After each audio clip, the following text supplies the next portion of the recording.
Alhamdulillah, semoga ibu-ibu, bapak-bapak yang hadir sehat semua, sehat walafiat ya Bu ya. Mudah-mudahan bapak-bapaknya juga sehat semua. Alhamdulillah yang terhormat ada guru kita Ustadz Ali ya. Mudah-mudahan sehat juga.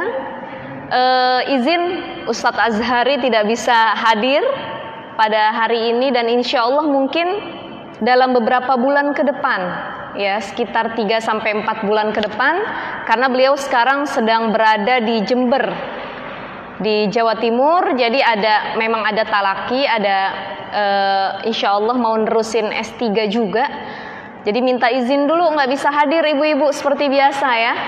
Ini bapak-bapak, ibu-ibu ridho nggak kalau saya gantiin dulu nih? Ya terima kasih, masya Allah. Sebelumnya saya perkenalan dulu.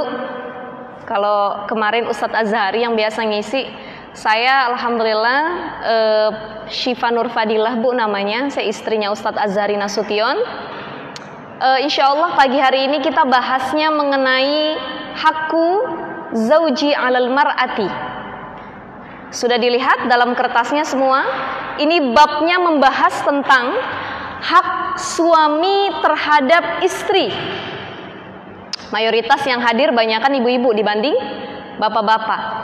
Nah, ini jadi pengetahuan baru buat kita semua dalam kitab Riyadhus Shalihin ini. Karena Riyadhus Shalihin sudah sampai ke bab 35, berarti sudah banyak bab-bab lain yang dibahas sebelumnya. Ada bab ikhlas, ada bab niat, dan bab lain sebagainya. Nah, di sini pada bab 35 ini kita sudah masuk pada pembahasan mengenai alaqah, hubungan. Baik itu hubungan antara suami dengan istri atau hubungan istri dengan suami. Jadi kalau ada yang bertanya, ibadah apa yang paling lama? Ibadah apa yang paling ribet? Ibadah apa yang paling banyak masalah di dalamnya? Maka jawabannya adalah pernikahan. Betul atau tidak? Jadi menikah itu adalah bagaimana kita bisa sama-sama saling menerima kekurangan.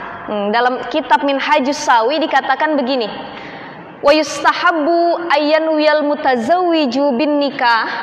Jadi disunahkan bagi orang-orang yang hendak menikah ataupun yang sudah menikah dan mau nikah lagi, sudah pernah menikah tapi mau nikah lagi gitu. Itu disunahkan untuk dia melakukan dua cara ini. Yang pertama apa? Niatkan menikahnya iqamatus sunnah, mendirikan sunnah Rasul. Jadi ternyata niat itu sangat mempengaruhi, mengintervensi perbuatan yang akan dilakukan. Kalau niat nikahnya untuk bisnis, untuk hal-hal lain yang tidak niatnya karena Allah atau mengikuti sunnah Rasul, maka juga apa yang dia jalani itu tidak sesuai dengan niatnya nanti. Tapi kalau niat menikahnya menjalankan sunnah Rasul, mengikuti aturan Allah, niatnya lillahi ta'ala, saya punya istri, saya punya suami, biar makin dekat sama Allah. Saya punya istri, biar ada yang ngingetin kalau lagi lupa sama Allah. Saya punya suami, biar ada yang bimbing, lebih taat sama Allah. Nah ini niatnya yang pertama, iqamatus sunnah, dalam Minhajus Sawi disebutkan. Yang kedua apa? Orang yang hendak menikah harus dia selain dia mendirikan sunnah Rasul, niatnya lillahi ta'ala, ghaddul basar. Niat nikah yang kedua itu untuk menundukkan pandangan. Bu, ibu, udah nikah semua nih? Ada yang belum nikah nggak? Ghaddul basar, menundukkan pandangan. Ternyata godaan paling berat terhadap lawan jenis itu bukan sebelum menikah, tapi sesudah menikah. Makanya kalau dalam literatur fikih Islam itu ada yang disebut dengan hukuman zina. Zina itu terbagi dua, ada zina muhsan, ada zina ghairu muhsan. Ya, jadi dalam literatur fikih, dalam beberapa bahasan fikih disebutkan tentang zina dan macam-macamnya. Itu juga ternyata berbeda dalam hal balasannya, dalam hal hukumannya, hadnya. Apa zina muhsan, apa zina ghairu muhsan, ini masih muqaddimah ya Bu ya, belum masuk kita ke dalam hadisnya. Jadi zina muhsan adalah zina yang dilakukan oleh orang yang sudah menikah dan sudah punya pasangan halal, tapi dia berzina dengan orang lain. Itu zina muhson namanya. Sedangkan zina ghairu muhson adalah zina yang dilakukan oleh orang yang belum pernah menikah dan tidak tahu rasanya menikah tuh kayak gimana gitu. Nggak tahu. Itu zina ghairu muhson. Nah, hukumannya lebih berat yang zina muhson daripada ghairu muhson. Kalau zina muhson, orang yang berzina tapi dia sudah menikah, dia sudah punya pasangan, sudah punya istri, sudah punya suami, maka hukumannya dalam fikih disebutkan adalah dirajam setengah badan, dikubur setengah badan, dilempari batu sampai mati, harusnya kalau pakai hukum Islam. Tapi kalau di Indonesia kita berpatokan pada undang-undang 1945 ya, undang-undang perkawinan. Jadi hukumannya ya tidak seperti hukum Islam gitu. Itu kalau yang zina muhson. Tapi kalau zina ghairu muhson, zina orang yang belum pernah menikah dan tidak punya pasangan, hukumannya dicambuk sebanyak 70 kali, sab'ina marrah, 70 kali. Siapa yang pakai hukuman ini? Aceh. Aceh ini tegas, dia pakai hukum Islam selepas kejadian tsunami tahun 2004 ya Bu ya, Pak ya. Jadi Aceh sudah menerapkan hukum Islam di mana para pelaku minuman khamr, para pelaku zina itu dihukum dengan hukum Islam. Tidak lagi memakai hukum undang-undang Indonesia gitu. Nah, kalau di Indonesia kita tidak seperti itu ya. Jadi tidak menerapkan hukum Islam sebagaimana di negeri-negeri Islam sana, di luar sana. Nah, itulah karena niat pernikahan harus ghodul basor dan iqamatus sunnah. Disebutkan tadi dua hal tadi harus dipersiapkan dalam memulai pernikahan. Nah, ketika mau menikah ini bahasannya sebenarnya pas sekali sama bapak-bapak, ibu-ibu ya. Walaupun yang hadir banyak juga ada anak-anak kecil gitu. Tapi insya Allah ini jadi pelajaran nanti bagi yang belum menikah, bisa ke depannya jadi pegangan. Jadi ternyata orang sebelum menikah dia harus menyiapkan dua hal selain niat yang tadi. Apa dua hal itu? Pertama, ilmu. Orang kalau mau nikah kudu punya ilmu. Dalam kitab Zubat dikatakan wa kullu man bighairi ilmi ya'malu a'maluhu mardudatun la tuqbalu. Setiap orang wa kullu man bighairi ilmin, dia enggak punya ilmu, ya'malu, dia beramal, a'maluhu mardudatun la tuqbalu, amalnya enggak bakal diterima, tertolak. Ya. Ada lagi fa'alimun bi'ilmihi lam ya'malan mu'adzabu min qabli ubadil wasan. Ada orang yang enggak punya ilmu, dia beramal tapi amalnya tertolak, tapi masih dapat pahala. Akan tetapi yang lebih berat adalah orang udah punya ilmu, udah tahu ilmunya tapi enggak dipraktekin dalam keseharian. Fa'alimun bi'ilmihi lam ya'malan mu'adzabu min qabli ubadil wasan. Jadi ternyata orang yang sudah punya ilmu tapi tidak dipraktekkan dalam aplikasi sehari-hari, maka orang yang seperti ini adalah orang yang diazab terlebih dahulu daripada orang-orang bodoh. Makanya pentingnya sebelum menikah itu kita persiapkan ilmu. Ilmu yang pertama, yang kedua sabar. Sifat sabar.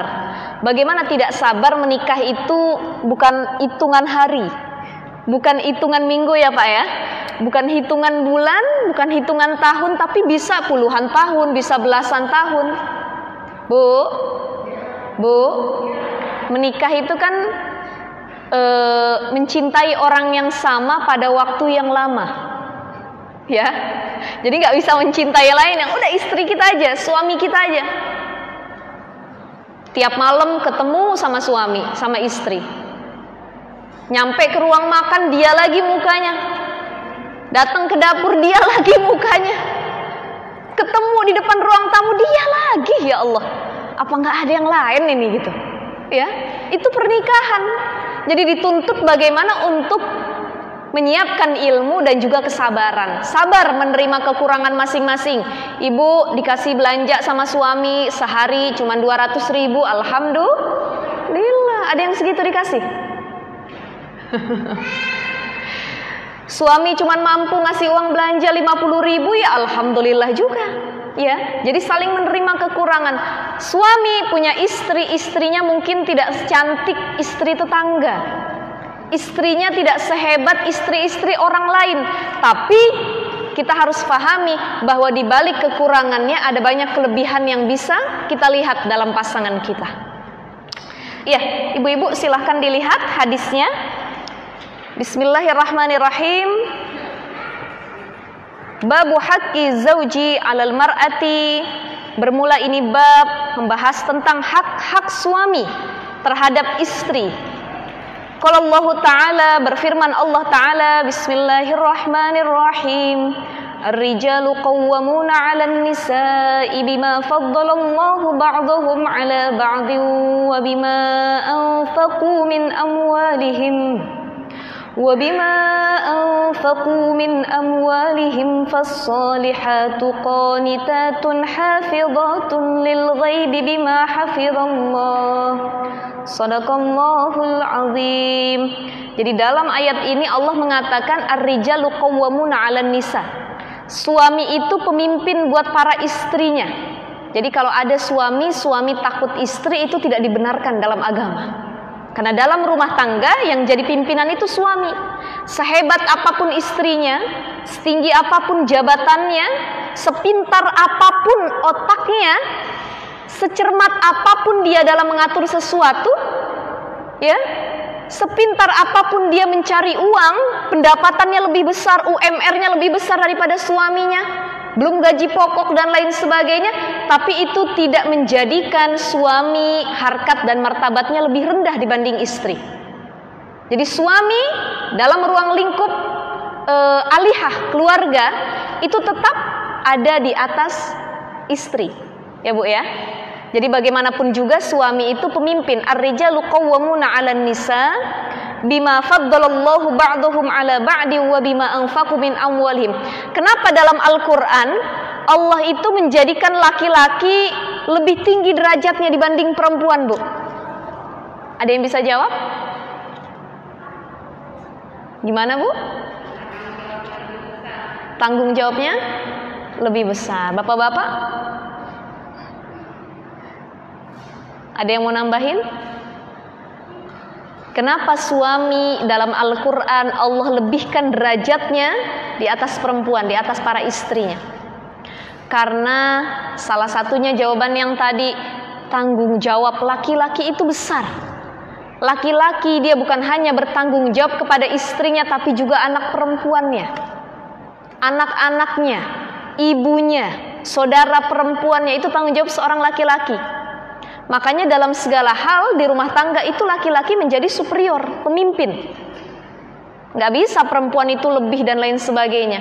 Yang kedua, dalam pernikahan yang ngasih mahar itu laki-laki, bukan perempuan. Ya Bu ya. Jadi yang ngasih mahar ke kita siapa? Laki-laki. Yang nyari nafkah juga laki-laki. Makanya kalau ibu-ibu bilang uang suami, uang istri. Tapi uang istri ya uang saya sendiri gitu ya. Jadi kalau misalkan ketika istrinya gajian, suaminya gajian, kata suaminya, "Mah, coba duit mama buat bayar cicilan dulu." Enggak dong, itu tanggung jawab papa. Duit mama ya duit mama. Buat kebutuhan mama sendiri, pokoknya kebutuhan rumah papa semua. Betul nggak? Nggak juga ya Bu ya. Tapi rata-rata realitanya perempuan biasanya tidak mau uangnya dipakai karena untuk kebutuhan dirinya sendiri. Suami dia dapat gaji kudu dibagi-bagi. Belum buat istri, belum buat ongkos tiap hari kerja pulang pergi, belum buat anak-anak bayaran sekolah dan lain sebagainya. Maka di sini laki-laki dikasih kelebihan sama Allah karena pertama dia yang memberi mahar, yang kedua dia yang mencari nafkah. Ya, seperti itu ya.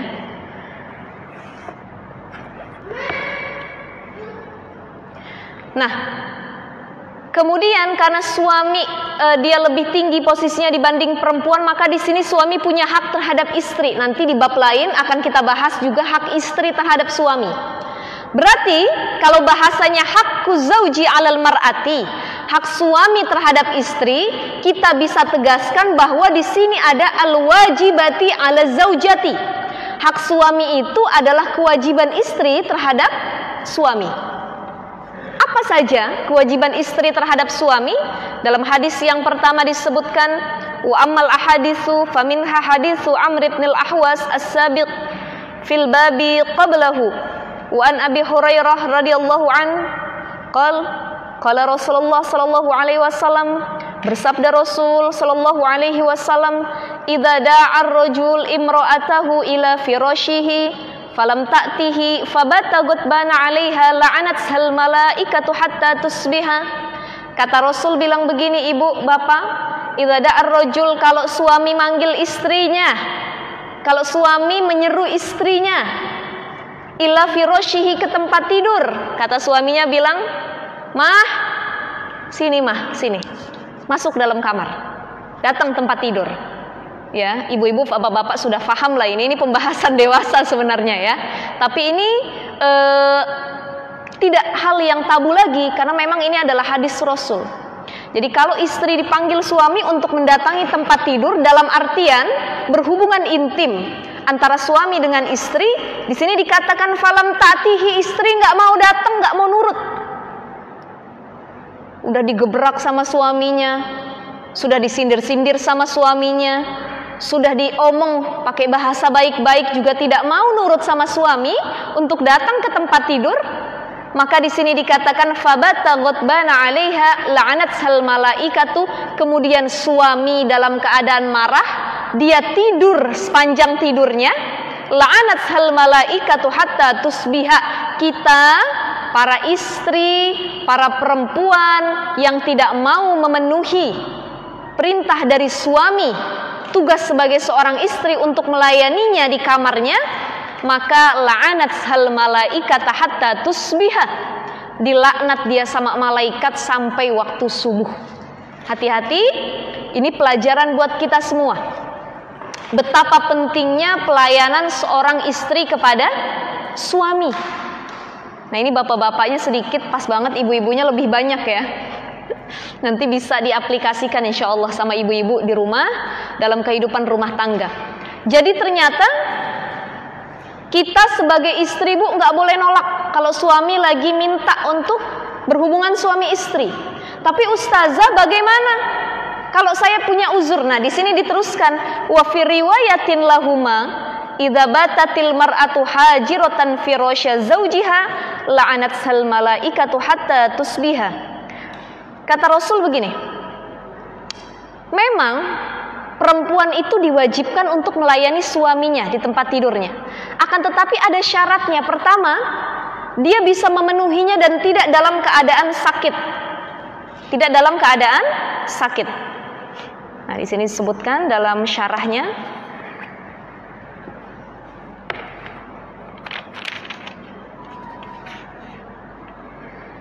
Ya. Jadi pertama, dia tidak dalam keadaan sakit. Yang kedua, dia tidak dalam keadaan uzur syar'i. Apa itu uzur syar'i? Di antaranya sebab-sebab istri boleh tidak melayani suaminya. Pertama, selain sakit, dia punya uzur syar'i, kepentingan yang memang lebih maslahat daripada melayani suaminya. Contoh, orang tuanya meninggal, ada salah satu keluarganya yang wafat, tapi suaminya tetap minta sama istri. Apakah boleh istri melayani suami atau boleh menolaknya? Boleh menolaknya, karena itu sedang dalam keadaan mudarat. Salah satu keluarga ada yang meninggal, disebutkan dalam syarah Dalilul Falihin ini. Jadi kalau ada salah satu keluarganya yang wafat, meninggal, atau ada sedang terjadi masalah, bencana alam, maka boleh sang istri menolak ajakan suami. Ini lagi gempa bumi, suaminya tetap, ayo mah, kata istrinya, lagi gempa bumi, pokoknya ayo atuh, kata suaminya. Ini tidak diperbolehkan ya, tidak diperbolehkan. Dan suami juga harus tahu waktu, ya bu, suami juga harus tahu waktu. Saya tadi sebelum berangkat, saya baca berita di salah satu platform media sosial di Instagram. Itu baru saja muncul berita, saya lupa kalau nggak salah di daerah Jawa Tengah ya. Jadi istrinya itu 8 tahun kerja di Saudi jadi TKW. Dia pulang ke Indonesia. Pas pulang, namanya suami istri 8 tahun nggak ketemu, ya otomatis suaminya ingin mendekati istrinya ya bu ya. Tapi ketika suaminya mau mendekati, istrinya nggak mau. Apa kata istrinya? Kita udah 8 tahun nggak bersama, saling tidak memberikan nafkah batin. Saya mau tanya dulu sama pemuka agama, saya mau tanya dulu sama ustadz sekitar, kira-kira kita masih sah nggak jadi suami istri? Jangan deketin dulu, kata istrinya. Tapi suaminya tidak mau menunggu. Dia memaksa istrinya sampai dibenturkan istrinya ke tembok kepalanya. Istrinya tetap menolak sampai ada kejelasan gitu hukumnya Bu ya, boleh atau tidak. Nah akhirnya mau nggak mau si istri nyekek suaminya. Nyata sampai meninggal. Di penjara istrinya sekarang. Ini apa permasalahannya? Permasalahannya adalah da'ar rajul ila firashihi. Suaminya ngajak untuk hubungan suami istri. Nah makanya hati-hati kalau kita nggak punya uzur syar'i, suami kita ngajak jangan ditolak. Tapi ustazah saya lelah banget, lelah. Namanya emak-emak seharian nyuci, nyetrika, ngurus anak. Suami kita nggak tahu waktu, ngajak hubungan. Tetap, kalau tidak sakit tidak boleh ditolak. Ya, kenapa tidak boleh ditolak? Dalam kitab ini disebutkan syarahannya.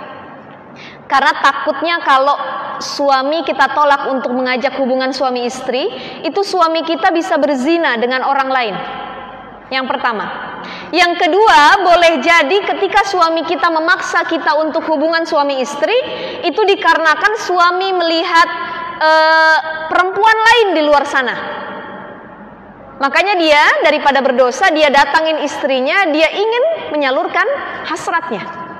Nah istri tidak boleh menolak. Kenapa? Karena ini lebih maslahat untuk mencegah mafsadat. Ya, jadi jalbul masalih muqaddamun ala. Jadi menarik maslahah itu lebih manfaat daripada menolak mafsadat, daripada darul mafasid. Begitu ya. Jadi di sini disebutkan bahwa tetap harus melayani istri kepada suaminya kecuali ada uzur syar'i. Wa an Abi Hurairah radhiyallahu anhu aidan anna Rasulullah sallallahu alaihi wasallam la yahilu limra'atin. Kata Rasul, tidak halal bagi seorang perempuan, bagi seorang istri, antasuma wa zawjuha syahidun. Dia puasa, dia melaksanakan ibadah puasa, suaminya ngelihat dia puasa, tapi dia nggak izin, kata Rasul sama suaminya. Luar biasa sekali ini. Ternyata saking pentingnya taatnya kita perempuan sama suami, Bu. Sampai hal puasa saja harus izin. Ibu kalau mau puasa Senin Kamis itu puasa sunnah, izin dulu sama suami. Pah, boleh nggak mama puasa Senin Kamis? Kalau kata suaminya jangan puasa. Tapi ustazah gimana kalau misalkan yang tidak diperbolehkan oleh suami puasa wajib Ramadan? Boleh ditolak. Jadi kalau amalan wajib suami memerintahkan untuk tidak melakukannya, maka tolak. Tapi kalau masih amalan sunnah suami tidak mengizinkan, baru kita ikuti. Kata Rasulullah dalam hadis yang lain disebutkan, Bapak Ibu sekalian, idza sholatil mar'a khamsaha. Pertama, kalau perempuan sholat 5 waktu, wa shomat syahroha, dia puasa di bulan Ramadan, wa hafizat farjaha, dia menjaga kesuciannya, wa ata'at zaujaha, dia taat sama suaminya. Qila dukhulil jannati min ayyi abwabin syi'ti, kata Rasulullah. Perempuan kalau dia ngelakuin 4 hal ini, buat bapak-bapak nanti bisa disampaikan buat para istrinya. Ada istrinya di sini, Pak? Ada, alhamdulillah, nggak usah disampaikan lagi. Kalau dia lakukan 4 hal ini, kata Rasulullah, qila dukhulil jannah min ayyi abwabin syi'ti, masuklah kalian, kata Allah, dari pintu mana saja silahkan ke surga. Mau dari depan, belakang, kanan, kiri, samping, pojokan, masuk surga dari mana aja silahkan kalau ngelakuin 4 hal ini. Apa tadi? Puasa sholat 5 waktu, puasa di bulan Ramadan. Ketiga, menjaga kesuciannya. Dan yang keempat, taat kepada suami. Bagaimana bentuk taat kepada suami? Salah satunya tadi, setiap hal yang hendak dilakukan harus disertai dengan izin suami.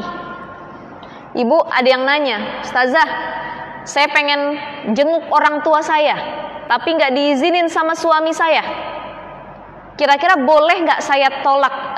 Boleh nggak saya nggak izin sama suami dan saya datang ke orang tua? Ibu, gimana hukumnya, Bu? Nggak boleh? Di sini Rasul sudah menegaskan bahwa izin suami itu adalah hal yang paling penting. Tapi buat bapak-bapak juga harus tahu konteksnya, situasinya. Masa iya orang tua istri kita sakit kita nggak ngizinin, ya Bu ya? Masa iya orang tua kita sedang sakaratul maut kita nggak ngizinin? Ada orang tuanya bahkan sudah wafat tidak diizinin sama suaminya. Nah ini tidak diperbolehkan. Istri harus tetap izin sama suami, suami juga harus mengizinkan istrinya selama itu hubungannya dengan orang tua. Tuh, masalah taat kepada suami. Bu, Ibu, ngantuk ya?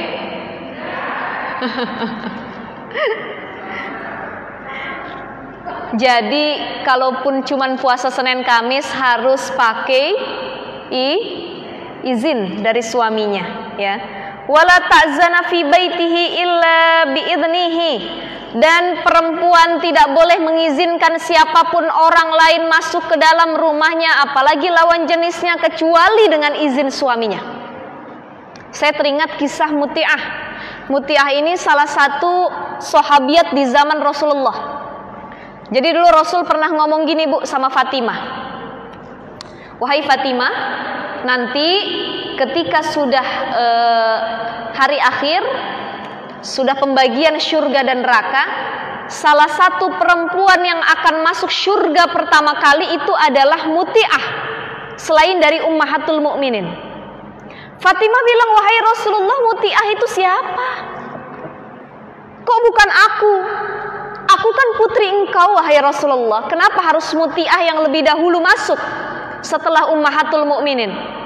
Apa kata Rasulullah? Wahai Fatimah, aku tidak bisa menjelaskan bagaimana rincinya seorang Muti'ah itu. Nanti kamu cari, silahkan siapa yang namanya Muti'ah, lihat kepribadiannya seperti apa. Fatimah menangis setiap hari, Bu, dia kesel. Kok dia anak Rasul tapi orang lain yang masuk surga duluan? Selepas Rasul wafat, Fatimah datang mencari di daerah Madinah itu mana yang namanya Muti'ah. Dia datang kepada suatu rumah, dia tanya, rumah Muti'ah yang mana ya? Oh, itu yang ada di ujung, katanya. Dia datang, ketika dia datang, dia bersama dengan anaknya Sayyidina Hasan. Tok tok tok tok tok tok. Assalamualaikum. Tok tok tok. Assalamualaikum, kata Fatimah. Dijawab oleh Muti'ah, waalaikumsalam warahmatullahi wabarakatuh. Siapa di luar? Aku, Fatimah putri Rasulullah sallallahu alaihi wasallam. Bu, bayangkan anak Presiden Jokowi datang ke rumah kita, senang atau enggak? Pengen silaturahim. Jangankan presiden deh, anaknya Pak Anies Baswedan, gubernur Jakarta, datang. Mau ngapain? Mau silaturahim ke rumah kita. Senang atau enggak, Pak?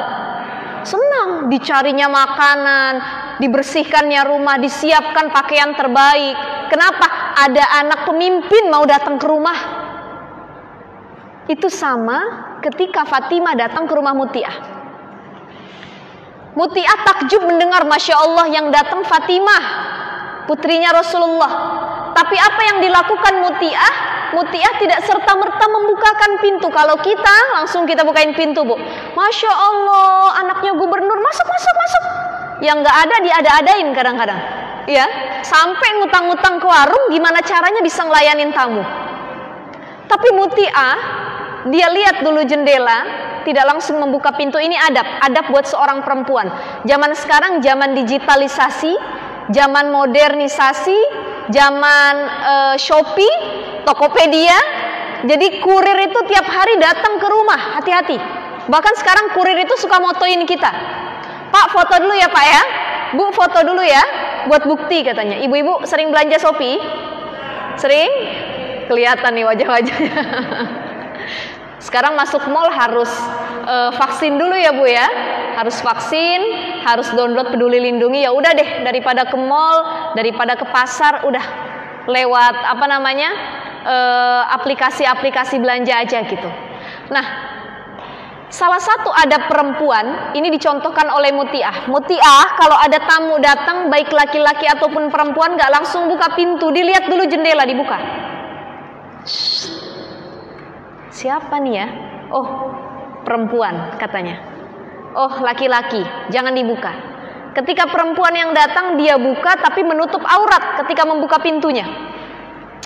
Ditanya sama Muti'ah, wahai Fatimah, ahlan wa sahlan bihudurikum, Masya Allah, selamat datang wahai putri Rasulullah ke rumah saya yang kecil ini. Apa kira-kira gerangan Fatimah datang ke rumah saya ini? Kata Fatimah mengatakan, bolehkah aku masuk? Ketika diperbolehkan masuk, ternyata di belakang Fatimah ada anaknya Sayyidina Hasan. Kata Muti'ah bilang, wahai Fatimah, sesungguhnya engkau boleh masuk ke dalam rumahku, tapi mohon maaf, mungkin Hasannya boleh nunggu di luar. Ini cucunya Rasulullah suruh nunggu di luar. Kata Fatimah, loh kenapa anak saya tidak boleh masuk? Mohon maaf sekali Fatimah, saya belum minta izin ke suami saya kalau ada laki-laki yang boleh masuk rumah. Padahal yang masuk ini anak-anak, Bu. Nih segede ini. Ya, Sayyidina Hasan segede inilah kisaran umurnya. Itu pun dia harus minta izin suaminya dulu. Kata Fatimah, baiklah wahai Muti'ah, saya akan balik lagi besok. Saya akan bawa anak saya insya Allah seperti sedia kala. Pulang Fatimah, malamnya suaminya pulang. Muti'ah bilang sama suaminya, Mas, kalau bahasa kitanya sini ya, tadi ada datang putri Rasulullah, dia pengen silaturahim, tapi aku gak bolehin masuk karena bawa anak. Anaknya cowok, Sayyidina Hasan. Bolehkah besok anaknya ikut bertamu masuk ke dalam? Boleh, kata suaminya. Keesokan hari Fatimah datang, assalamualaikum, waalaikumsalam, mari masuk Fatimah. Ternyata di belakangnya ada anaknya, bukan hanya Sayyidina Hasan, tapi Husain juga diajak. Apakah dibolehkan masuk? Kata Muti'ah, mohon maaf Fatimah, yang aku minta izinkan cuman Sayyidina Hasan, sedangkan Husain belum aku minta izinkan. Kalau bahasa kitanya meribet bener ya Bu ya. Anak kecil aja udah masuk aja dah gitu, bertamu masih kecil juga gitu. Tapi itu tidak dengan Muti'ah yang begitu taat dengan suami. Dia bilang, wahai Fatimah, datang lagi besok ya, bawa anak-anakmu, aku akan mintakan izin. Keesokan datang Fatimah tidak membawa yang lain, cuman bawa anaknya dua itu. Dia masuk ke dalam. Kemudian Sayyidatuna Fatimah mengatakan, wahai Muti'ah, aku kesini pengen ngobrol. Apa yang ingin kau obroli? Kata Muti'ah, aku pernah dikabarkan oleh Rasulullah kalau engkau itu salah satu wanita yang nanti bakal masuk surga setelah Ummahatul Mukminin. Apa kira-kira amalan yang engkau lakukan? Kata Muti'ah, wahai Fatimah, tidak ada amalan apapun yang aku lakukan. Bahkan diriku, aku rasa lebih hina daripada para wanita-wanita solih lainnya. Engkau lebih baik dari aku, wahai Fatimah. Kata Fatimah, tidak, tapi kata Rasulullah yang masuk surga duluan kamu.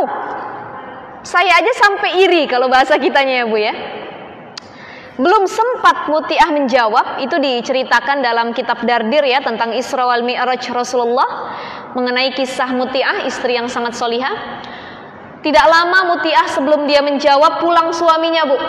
Assalamualaikum, waalaikumsalam. Betapa senangnya suaminya dia didatangi tamu putri Rasulullah.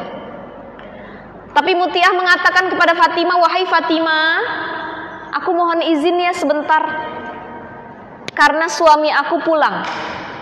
Dilihatnya oleh Fatimah ketika suaminya datang memasuki rumah, baru buka pintu, Muti'ah sudah menjawab salam. Waalaikumsalam, wahai suamiku. Diciumnya tangan suaminya, keningnya dicium oleh suaminya. Diambilnya tasnya, diambilnya peralatan. Kalau orang zaman dulu kan bukan pekerja kantoran ya Bu.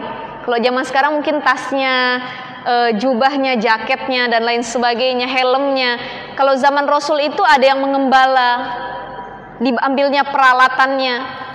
Kemudian Fatimah didiamkan oleh Muti'ah. Kata Fatimah bilang, ini saya kok tamu jadi cengok gini ya, nggak ditengok sama sekali. Kata Muti'ah bilang sama suaminya, kalau bahasa kitanya gini, bang, abang nih pulang capek, Kira-kira abang mau yang mana dulu? Mau dapur, sumur, atau kasur? 3 itu jadi pilihan. Ibu-ibu kalau suami pulang ditawarin gitu nggak, Bu? Enggak, udah asik nonton sinetron Ikatan Cinta, Andin sama Al. Suami pulang, assalamualaikum, buka sendiri ngapa pintunya? Nggak dikunci, kata ibu-ibu ya. Ada banyak yang begitu. Suaminya pulang bukan cium tangan, doprak aja depan TV. Kata suaminya, mah masak nggak? Lapar nih, udah buka tudung saji tuh, ada tuh, ambil aja sendiri katanya. Padahal salah satu contoh terbaik itu adalah kisah Muti'ah. Kata suaminya bilang pengen mandi dulu, mandi. Sudah disiapkan air hangat oleh Muti'ah. Selepas mandi itu Fatimah masih nungguin di ruang tamu sama anak-anaknya, Bu. Selepas suaminya mandi, kata Muti'ah bilang, mau langsung tidur atau mau makan dulu? Mau makan dulu, kata suaminya. Pergi dia ke dapur. Selesai makan, bang, mau tidur atau mau dilayanin dulu? Kata suaminya mau tidur, langsung tidur. Jadi sudah siap semua, baik dapur, sumur, kasur, sudah rapi semua. Kenapa Muti'ah bisa menjadi istri yang taat? Dia soleha sama suami, karena dia juga punya suami yang soleh. Jadi kalau bapak-bapak pengen punya istri yang solihah, kita harus soleh dulu. Ibu-ibu pengen punya suami yang soleh, kitanya harus soleha dulu. Betul atau enggak, Bu? Betul enggak? Kalau cuma salah satu yang menyumbang kesolihan itu, maka rumah tangga berat dijalanin. Suaminya rajin ngaji, istrinya sholat aja susah. Istrinya rajin ngaji, suaminya boro-boro yang namanya bisa baca Al-Quran. Jadi tidak ada sinergi, tidak ada kekompakan dalam hal ilmu keagamaan. Padahal Muti'ah ini contoh terbaik, dengan solih suaminya, maka taat dan solihah juga istrinya. Selesai, Fatimah nangis, Bu. Fatimah nangis melihat Muti'ah sama suaminya. Kata Fatimah bilang, wahai Muti'ah, dipanggilnya Muti'ah yang lagi ngelayanin suaminya. Ya wahai Fatimah putri Rasulullah. Fatimah, aku minta maaf, mungkin kamu bisa silaturahim lain waktu, karena suami saya sudah pulang dan saya harus melayani dia. Disuruhnya pulang anak putri Rasulullah itu. Pulanglah Fatimah, dia menangis. Dia bilang kepada Sayyidina Ali, wahai suamiku, aku minta maaf, ternyata diriku nih gak sesolihah Muti'ah. Jauh aku dari kepribadian Muti'ah. Apa-apa ngelayanin suami, apa-apa izin dulu, ya. Jadi ini pelajaran buat kita-kita, wahai para ibu. Kalau ada tamu datang ke rumah, kalau kurir oke lah ya, kurir paket ya, paket katanya. Tapi kalau bisa ketika nyambut kurir itu tutup aurat. Banyak perempuan yang ketika datang ke pengajian, dia menutup aurat dengan sempurna, tapi ketika di rumahnya, dia tidak menutup aurat dengan sempurna. Ada orang datang, tukang sayur, tukang paket, tukang jualan, tukang kredit, pakaiannya asal-asalan, auratnya kemana-mana. Nah ini harus kita perbaiki lagi insya Allah, karena perempuan letak surganya ada pada ridho seorang suami, ya. Tapi begini, kalaupun si istri itu rajin sholat, rajin puasa, rajin sedekah, tapi dia tidak taat sama suaminya, jangan harap masuk surga dari pintu manapun. Walaupun sholatnya mungkin tidak begitu rajin, puasanya tidak begitu rajin, sedekahnya tidak begitu banyak, tapi selama dia taat dan nurut apa kata suami, selama itu kebaikan, maka kata Allah dia masuk surga dari pintu manapun. Wan Ibnu Umar radhiyallahu anhuma, dari Ibnu Umar radhiyallahu anhuma, anin Nabi sallallahu alaihi wasallam, dari Nabi sallallahu alaihi wasallam, qala Rasul, bersabda Nabi, kullukum ra'in wa kullukum mas'ulun an ra'iyatihi. Setiap kalian adalah pemimpin dan setiap pemimpin akan ditanya mengenai apa yang dia pimpin. Wal amir ra'in warrajulu ra'in ala ahli baitihi. Seseorang itu pasti akan jadi pemimpin. Seorang suami dia menjadi pemimpin dalam rumah tangganya. Wal mar'atu ra'iyatun ala baiti zaujiha, istri jadi pemimpin terhadap kehidupan rumah tangga suaminya dan terhadap anak-anaknya. Fakullukum ra'in wa kullukum mas'ulun an ra'iyatihi, dan setiap pemimpin akan ditanya tentang apa yang dia pimpin. Ya, pejabat, pemimpin, dia mimpin rakyatnya, ditanya nanti di akhirat. Kamu ketika mimpin rakyat kamu bagaimana? Ternyata dia banyak korupsi, banyak menyelewengkan harta rakyat, dia banyak mengambil hak-hak rakyat, dia banyak menikmati yang harusnya bukan hak dia. Nah, maka yang seperti ini nanti akan dipertanggungjawabkan di hari akhir. Suami pemimpin di keluarganya, kalau istrinya nggak baik, anaknya nggak baik, ditanya nanti di akhirat, gimana kamu dulu didik anak-anak kamu? Gimana kamu dulu didik istri kamu? Gimana kamu menjaga dulu kehormatan mereka? Ditanya suaminya. Istri juga ditanya. Kenapa? Karena istri ini yang diamanahi urusan rumah sama suami. Bu, ibu, punya rumah itu milik suami atau milik suami sama istri? Milik suami dan istri. Jadi ketika suami mengamanahkan suatu rumah dan anak-anak di dalamnya, ini kita harus amanah. Lil ghaibi bima hafizallah, suami lagi nggak ada, kita harus amanah. Ini suami nggak ada, barang-barang rumah kita jualin, anak nggak kita ajarin, uang kita habisin, rumah kita jual dan lain sebagainya. Padahal istri akan ditanya tentang apa yang dia pimpin. Walaupun mendidik anak itu bukan hanya urusan perempuan, tapi harus ada kerjasama urusan laki-laki sama perempuan. Banyak bapak-bapak ngomong kayak gini, coba urusin dulu anak kamu tuh, kan kamu ibunya. Balikin lagi, Bu, lah kan kamu bapaknya yang bikinnya, masa saya doang yang ngurusin? Gitu ya. Jadi harus saling, antara suami dengan istri harus ada kekompakan dalam mendidik anak-anaknya. Ya, kemudian hadis selanjutnya, wa an Abi Ali Talqin bin Ali radhiyallahu an, anna Rasulullah sallallahu alaihi wasallam idza da'a ar-rajul zaujatahu li hajatihi falta'tihi. Ini diulang hadisnya ya. Kalau suami memanggil istrinya untuk memenuhi hajat hasrat seksualnya, maka falta'tihi, datangi ia, kata Rasul. Wa in kanat alat tanawur, sekalipun di atas punggung unta. Apa makna hadisnya nih? Kata Rasul, kalau suami lagi ingin memenuhi hajatnya, ngajak hubungan suami istri, penuhin, walaupun itu berada di atas punggung unta. Tapi kira-kira pantas atau tidak, Bu, di atas punggung unta, Bu?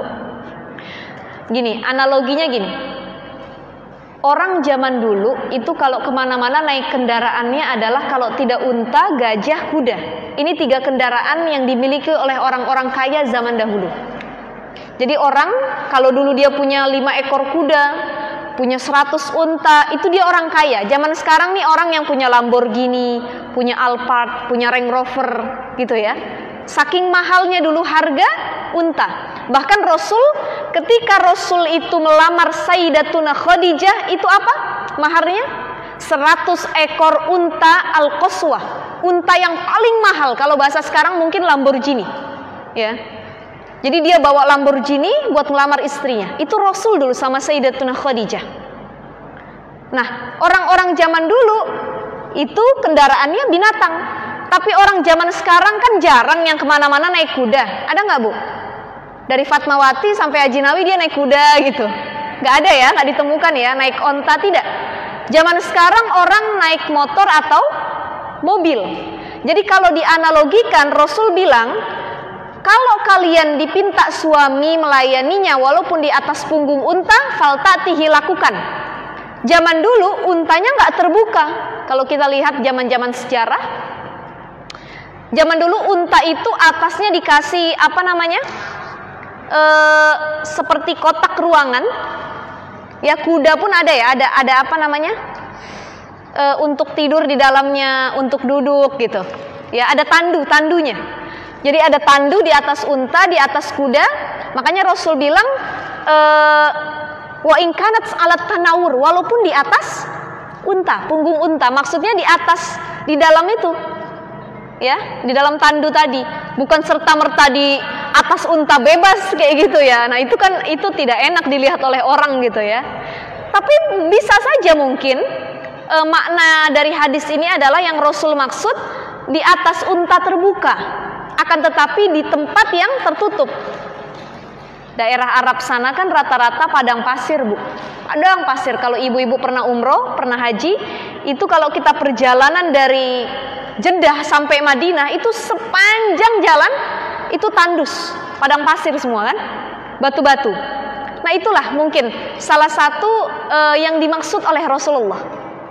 Nah zaman sekarang, kalau dianalogikan ke zaman sekarang ini, maka orang-orang punya kendaraan namanya mobil. Walaupun suaminya minta dilayani di dalam mobil, contoh, maka istri harus melayaninya. Jangan sampai kita tolak dan suami akhirnya berzina dengan orang lain. Ya, ini salah satu pesan Rasulullah untuk pentingnya melayani suami, terutama dalam memenuhi hajat kebutuhannya. Kalau dilihat dari sisi medis, saya pernah baca salah satu penelitian medis di Amerika sana ini, mereka penelitian yang membahas tentang kanker ya, jadi kanker gitu. Kanker bahasa kita. Zaman sekarang orang ini kena kanker itu mudah, Bu. Salah satunya dari ini, handphone, ya. Banyak kanker yang disebutkan banyak penyakit kanker yang disebabkan oleh handphone awalnya. Jadi ibu-ibu kalau tidur, kalau bisa handphone itu jangan di dekat tubuh kita. Apalagi dekat kepala, ketindian badan, ketindian kaki. Nah, penyakit orang zaman milenial sekarang, handphone ini bangun tidur, mau tidur harus ada di sampingnya. Mau tidur buka handphone dulu. Betul ya? Bangun tidur yang dicari handphone. Mana handphonenya? Di bawah bantal, di bawah selimut. Ya, saking ini jadi kebutuhan pokok. Padahal radiasi handphone ini tinggi sekali, bahkan menyebabkan penyakit kanker. Berapa banyak orang sekarang yang kena penyakit kanker karena radiasi handphone? Tidur di samping, berapa banyak kejadian handphonenya dicas di sampingnya, meledak. Ada yang handphonenya dia gunakan, handphone tersebut menggunakan headset, itu banyak ya beritanya, saya belum lama ngelihat berapa bulan yang lalu. Ada anak muda di kosan, dia menggunakan headset, habis nonton film, habis dengerin lagu, ternyata masih nyala aja handphonenya, sampai panas, meledak, meninggal sampai ke kupingnya, karena kan satu aliran ya, antara headset dengan kupingnya itu. Ini radiasinya dari handphone ngeri, Bu. Makanya anak-anak kita juga jangan sering-sering dikasih handphone. Selain merusak mata, radiasinya mempengaruhi otak. Berapa banyak gara-gara handphone anak-anak kita yang mentalnya itu sudah kena penyakit mental. Ada yang gara-gara handphone banyak itu, kalau kita lihat data di Rumah Sakit Hasan Sadikin Bandung, saya kemarin dapat info dari kawan saya. Di sana banyak sekali anak-anak yang lagi diterapi dan itu gara-gara handphone. Jadi gara-gara kelamaan main game, itu tangannya gini-gini nggak bisa berhenti. Karena tangannya megangin HP. Ada yang matanya itu kayak nggak bisa fokus, sudah kena mata, penyakit minus, sudah kena penyakit rabun, itu gara-gara handphone, ya, penyakit kanker. Nah makanya harus hati-hati, ternyata kanker ini selain dari makanan, dari cara hidup yang tidak sehat, itu juga disebabkan oleh handphone. Nah salah satu penelitian di Amerika mengatakan bahwa laki-laki itu lebih mudah kena kanker prostat. Apa penyebabnya? Ternyata penyebabnya adalah dari, mohon maaf, hayawanatul manawi kalau dalam bahasa fikihnya, air sperma yang tidak disalurkan. Jadi menurut penelitian medis itu dari beberapa kuesioner ya, beberapa orang yang diambil pendapatnya, dipinta pendapatnya, ditanya, dipisahkan. Ada yang laki-laki itu mereka sudah berkeluarga, sebagian juga ada yang belum berkeluarga. Dari yang sudah berkeluarga itu ditanya, dipisahkan, mana yang kira-kira hampir rutin berhubungan intim dengan istri. Ada yang seminggu 3 kali, ada yang seminggu 4 kali. Kalau pengantin baru biasanya sehari 4 kali ada juga ya Bu ya. Beda sama pengantin lama gitu. Nah dipisahkan, ada juga yang beberapa bagian ternyata sangat jarang berhubungan dengan istrinya. Mungkin karena faktor situasi, kondisi dan lain sebagainya ya, baik suami dengan istri, sampai ada yang sebulan sekali. Biasanya semakin tua itu intensitas hubungan itu semakin menurun. Ya Pak ya, Ibu ya, benar ya.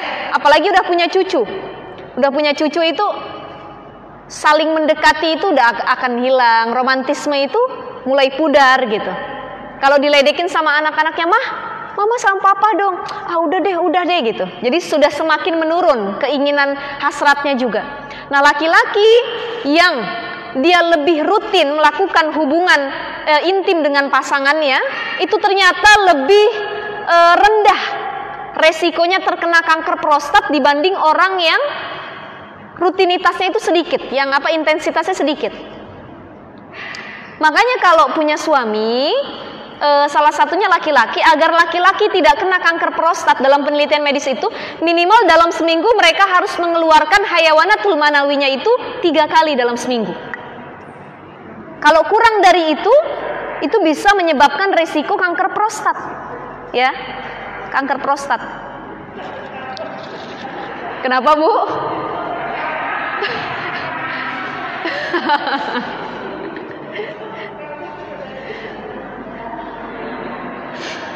Beda kalau ibu-ibu sama bapak-bapak ya. Kalau ibu-ibu semakin tua itu semakin apalagi mendekati menopause, biasanya semakin rendah keinginannya, udah nggak mikir lagi ke situ gitu ya. Nah beda sama bapak-bapak. Bapak-bapak sampai umur 70-80 tahun aja dia masih insya Allah gitu, masih jiwa muda gitu ya, masih mampu dia. Iya betul. Kayak anak umur 17 tahun katanya Pak, Masya Allah. Iya, tapi memang benar Bu. Kenapa Rasulullah sangat menekankan pentingnya ketika suami ingin dilayani, kita harus memenuhi. Ternyata dari sisi medisnya itu berakibat pada resiko penyakit-penyakit tertentu. Salah satunya tadi kanker prostat, ya, kanker prostat itu. Jadi selama kita masih mampu, selama kita masih sehat, selama kita masih kuat, silahkan datangi kita, datangi suami kita. Bagaimana ustazah hukumnya perempuan istri yang lagi haid dipinta hubungan intim sama suami, diminta bersenang-senang dengan suami, apakah kita harus memenuhinya? Ya, tapi tidak dengan bagian yang vital. Ya, saking pentingnya ini. Jadi kalau laki-laki, kalau suami pengen istimta itu bersenang-senang hanya dari bagian kepala sampai batasnya itu adalah pusar, itu diperbolehkan. Karena Rasulullah dulu dengan Aisyah juga seperti itu. Kata Aisyah bilang, ketika aku haid, Rasulullah itu bersenang-senang denganku pada bagian atas saja, tidak pada bagian alat vital. Jadi kalau misalkan lagi haid, suami memaksa untuk tetap menyentuh alat vital, itu baru yang diharamkan. Ya. Nah, saya pernah baca dalam buku Tibun Nabawi itu disebutkan salah satu resiko orang yang hubungan intim dikala dia sedang menstruasi atau haid itu adalah berakibat terhadap pertama kesehatan perempuan itu. Jadi ibu-ibu banyak yang kena kanker rahim, kanker serviks, banyak yang kena penyakit-penyakit kelamin. Itu salah satunya adalah faktor hubungan intim dikala dia menstruasi, haid. Jadi bapak-bapak juga harus dipilih lagi, ditahan lagi. Silahkan bersenang-senang tapi tidak pada area vital, karena itu mengganggu kesehatan perempuan. Yang kedua, kalaupun nanti hamil jadi ya, itu bisa saja banyak, ada beberapa kasus orang ketika lagi haid dia didatangi suaminya kemudian dia hamil. Nah ini ternyata meningkatkan resiko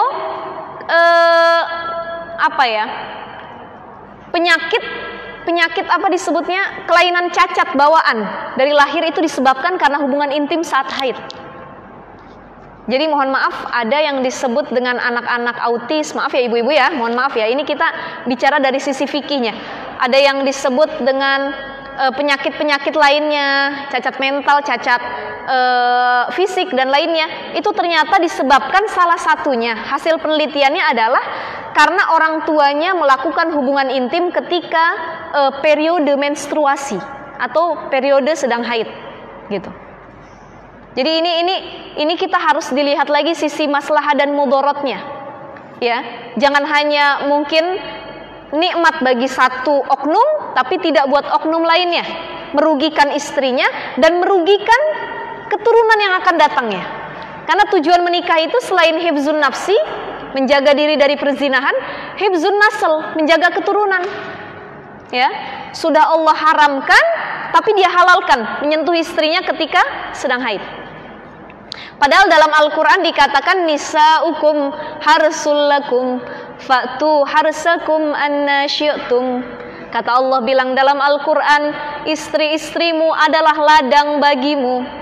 Fa'tu harsakum anna syi'tum, datangi ladang itu, tanam ladang itu sesukamu, dari cara manapun silahkan, kecuali dalam dua hal. Apa itu? Pertama, tidak sedang dalam keadaan haid. Yang kedua, mohon maaf sekali, tidak lewat dubur.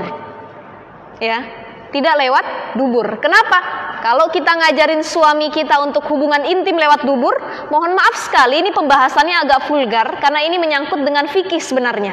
Ini yang kita kaji hadis. Hadis ini nggak begitu vulgar, tapi kalau udah masuk ranah fikihnya lebih vulgar lagi, apalagi babnya sudah munakahah, pernikahan. Ya, kenapa tidak boleh dari dubur? Yang pertama itu menyerupai kaum Sodom, kaumnya Nabi Lut dulu. Ya, jadi orang-orang Sodom, orang-orang disebut nama daerahnya itu Sadum, nama kotanya Sadum. Maka mereka dinisbatkan menjadi kaum Sodom, mengambil dari nama daerah. Nah, kalau sekarang mungkin bahasanya lebih luks lagi, LGBT, lesbi, gay, bisex, transgender. Nah, orang-orang yang homoseksual, orang-orang yang gay, itu biasanya cara hubungan intimnya adalah dengan lewat belakang, jalur dubur. Nah, kita tidak diperbolehkan karena itu mengikuti orang-orang Sodom. Yang kedua, kalau kita melakukan hal tersebut sama saja kita mengajarkan suami kita untuk jadi gay. Karena dia tahu, oh ternyata lewat belakang itu ada kenikmatan ya. Itu membuat suami kita bisa melakukan hubungan itu walaupun bukan dengan perempuan tapi juga laki-laki. Ini hati-hati. Jadi kalau ada suami memaksa untuk lewat jalur belakang, tolak, biarin, berantem gak apa-apa. Kenapa? Bilang sama suaminya, Allah bilang harsakum anna syi'tum, ladang kamu silahkan datangi dari arah manapun tapi jangan dari arah itu. Ya, mau gaya posisi apapun silahkan, sok, mangga, itu kesepakatan bersama, tapi tidak dari jalur belakang. Itu salah satu perintah Rasulullah Shallallahu Alaihi Wasallam. Jadi tidak boleh dari jalur belakang. Yang kedua, tidak boleh ketika sedang haid atau menstruasi. Ya, saya kira pembahasan kita sampai hadis yang keempat ini. Insya Allah hadis kelima nanti akan dilanjut jika sehat, badan, panjang umur bulan depan ya Bu ya, insya Allah ya. Silahkan ibu-ibu yang ada pertanyaan atau bapak-bapak, sok silahkan, saya persilahkan.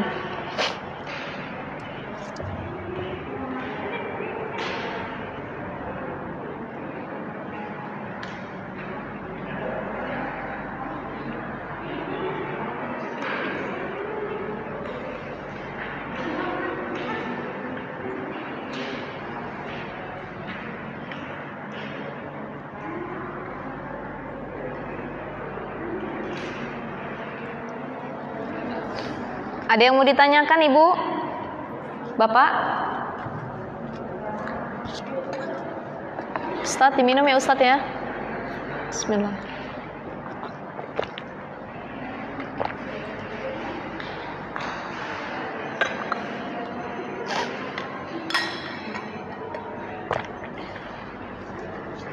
Silakan ibu-ibu. Silakan. Ada yang mau ditanya atau didiskusikan, silahkan. Ini sebenarnya tema kita hari ini pembahasannya ke ibu-ibu banget sebenarnya, ya. Hak suami, kewajiban seorang istri. Jadi ibu-ibu nih kayak dipojokin lah gitu. Begini loh hak suami, begini loh hak kewajiban istri gitu. Jadi saya yakin mungkin banyak pertanyaan sebenarnya dari ibu-ibu karena pembahasannya tertuju lebih khusus buat ibu-ibu gitu. Iya, Ibu.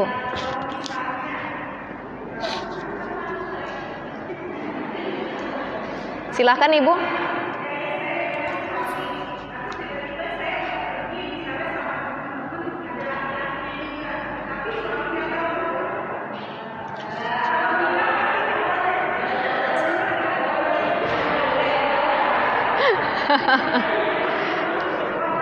Berangkatnya tapi sudah izin, berangkatnya sudah izin.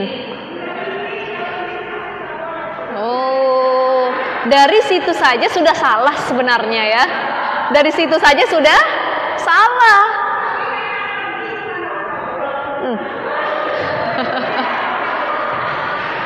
Jadi gini, perempuan itu kata Rasulullah, biizni zaujihi, dia harus dengan izin suaminya sebelum dia keluar rumah melangkahkan kakinya. Jadi sama saja ketika dia keluar rumah, apalagi dia bertemu dengan laki-laki yang bukan mahramnya, dia berkholwat atau sampai zina, itu sudah masuk dalam kategori dosa. Makanya sebelum kita melangkahkan kaki keluar rumah, izin dulu sama suami. Izin harus diutarakan. Kalau memang ada laki-laki, kita kasih tahu, saya nggak berduaan sama laki-laki, tapi ada banyak perempuan juga. Contoh pengen reuni SMP, SMA biasanya ya Bu ya. Tapi banyak juga gara-gara reuni ini rumah tangga hancur. Makanya orang terbagi dua. Ketika reuni orang-orang terbagi dua ya Bu ya. Ada yang ketika diajak reuni sama teman-temannya dia jawab, saya nggak mau reuni, saya mau jaga hati pasangan saya. Kenapa? Karena kalau saya reuni nanti ketemu orang yang saya suka, ketemu mantan saya, kan? Ibu-ibu kan pernah muda dulu ya Bu ya. Jadi kan di situ celah setan masuk gitu. Tapi ada yang kedua. Yang kedua dia hobi datang reuni. Dia hobi datang reuni, kalau nggak diizinin sama suaminya dia marah. Ini kan aku udah lama nggak ketemu teman-teman aku. Pokoknya harus ketemu. Tenang aja, semua teman-teman aku udah nikah kok. Ya, ternyata ada yang duda, ada yang janda gitu ya.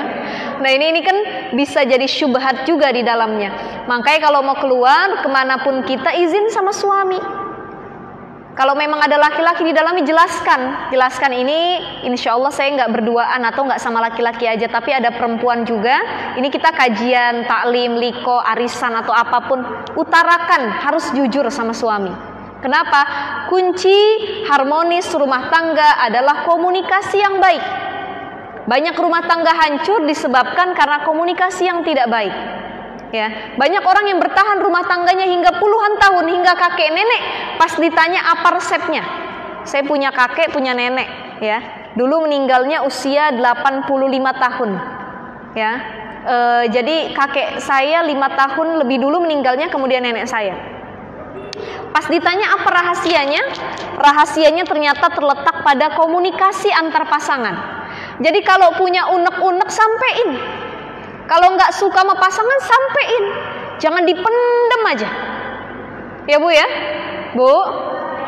Kalau lagi nggak enak hati sampein.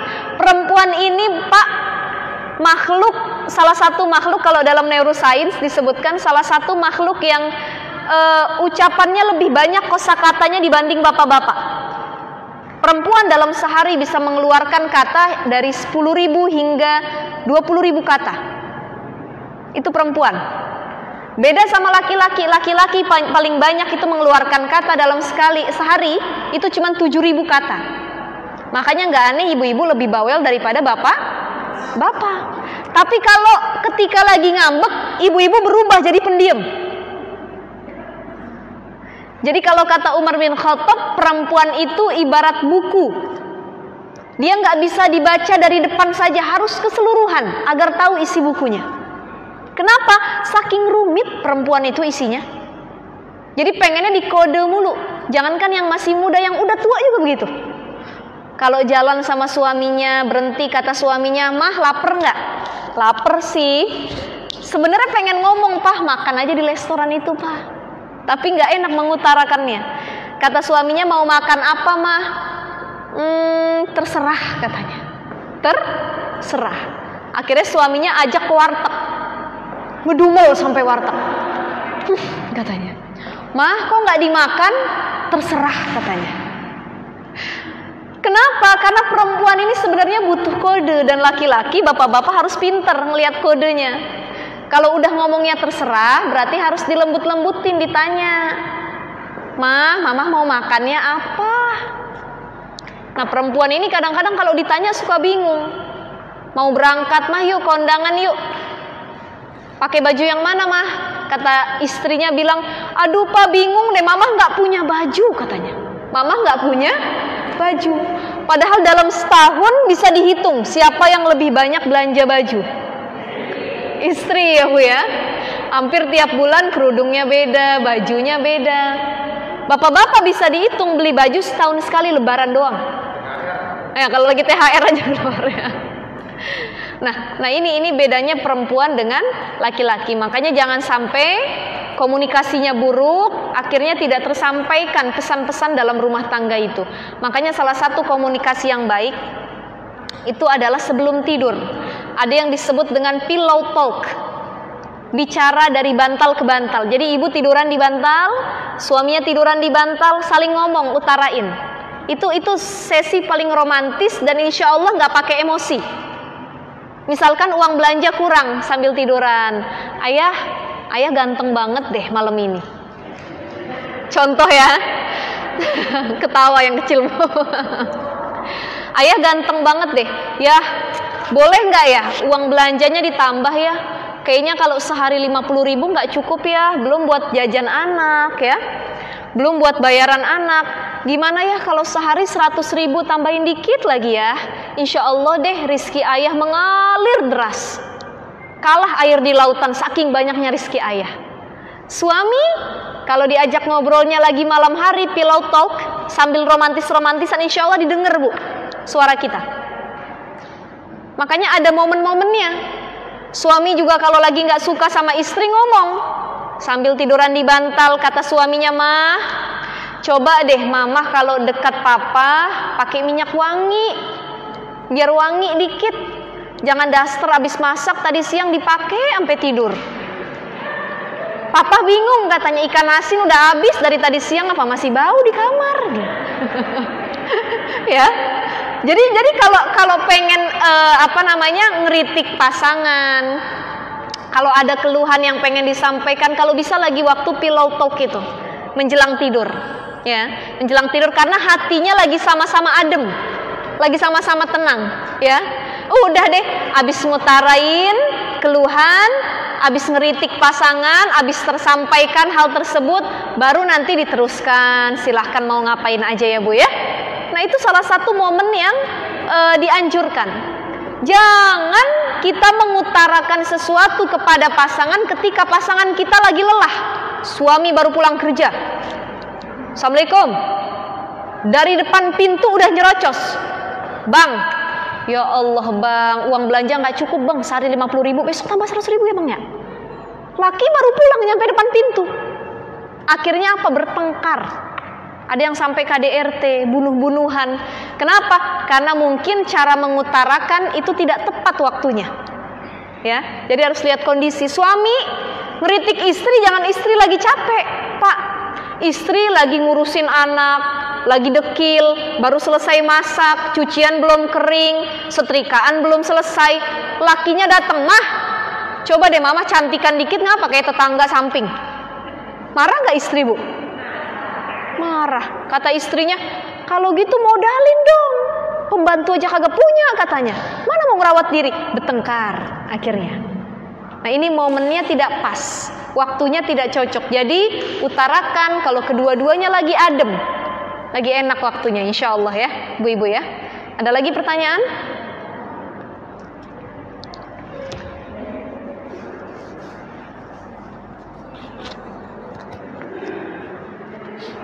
Bapak, ada pertanyaan mungkin?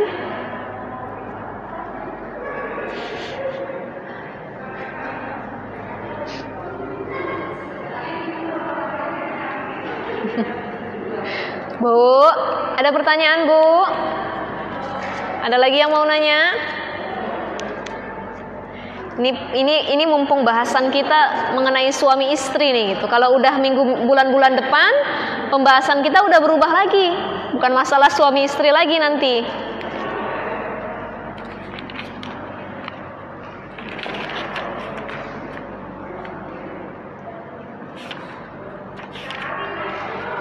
Ada lagi yang mau nanya? Ibu-ibu biasanya banyak nih yang mau dicurhatin, mau disampein. Kalau udah sampai majelis taklim diem semua. Ayo sampaikan unek-uneknya. Bagaimana? Gimana, Bu?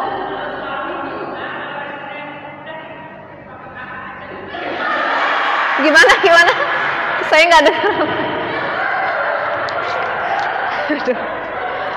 Gimana, Bu? Ada mic nggak ya? Dikasih mic-nya.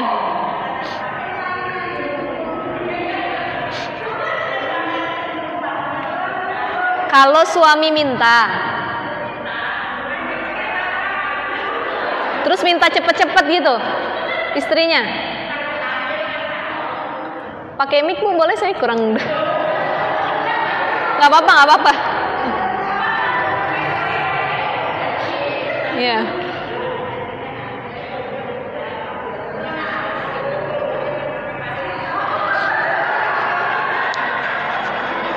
Rame sendiri.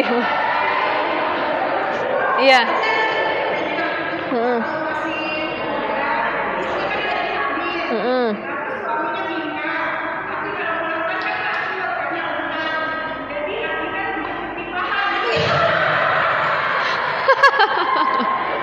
Ini ibu-ibunya udah vulgar ini pembahasannya. Kalau diterusin keluar semua ini unek-uneknya. Iya. Yang tadi saya sampaikan, nisaukum harsulakum fa'tu harsakum anasyitum. Karena istri ini ladang. Ladang ini kan dianalogikan kayak sawah ya, Bu ya, tempat cocok tanam. Suami mau nyocok tanam di ladang tersebut, silahkan modelnya bagaimana aja boleh. Mau dijepit di paha, di ketiak, di leher, silahkan.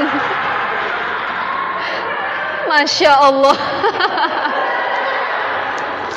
Ya, itu diperbolehkan sebenarnya ya, Bu ya. Aduh. Ya. Ini mudah-mudahan yang anak-anak gak ngerti ini ya, karena ini pembahasannya sudah dewasa ini. Jadi silahkan ya, mau gini bahasanya gini. Kalau namanya petani datang ke sawah, ya, dia mau pakai cangkul, silahkan, betul nggak? Mau pakai bulldozer, silahkan. Mau pakai apa lagi? Kerbau, silahkan. Mau itu diinjek-injek, mau pakai tangan, mau pakai alat, silahkan. Jadi istri itu adalah ladang yang halal buat suaminya. Akan tetapi yang tidak diperbolehkan adalah ketika mencocok tanam kepada ladang tersebut pada hal yang Allah murkai. Yang tadi saya sebutkan dari jalur dubur belakang. Yang kedua ketika istri sedang menstruasi. Nah, bagaimana kalau istri yang lagi hamil? Kan rentan, takutnya keguguran. Maka di sini istri masuk dalam kategori marot, sakit. Ya, sakit yang takutnya kalau diterusin itu akan timbul gejala yang lebih sakit, merugikan istri dan merugikan anak dalam kandungan. Maka kalau tadi caranya seperti itu boleh-boleh saja, silahkan. Ya, itu kesepakatan ibu sama suami kok. Ya, silahkan gitu. Mohon maaf lagi, ada yang lebih vulgar lagi begini, boleh nggak? Kalau misalkan model posisinya dari belakang, tapi itu tetap jalurnya itu ke kubul, bukan dubur, itu diperbolehkan. Ya, diperbolehkan, silahkan mau bagaimanapun arahnya, gayanya, bentuknya, modelnya, selama tidak dari dubur dan dalam keadaan menstruasi itu diperbolehkan. Ya, Bu ya. Yang penting suami puas, suami senang, bahagia, istri juga nggak sakit, insya Allah diperbolehkan. Tuh ya.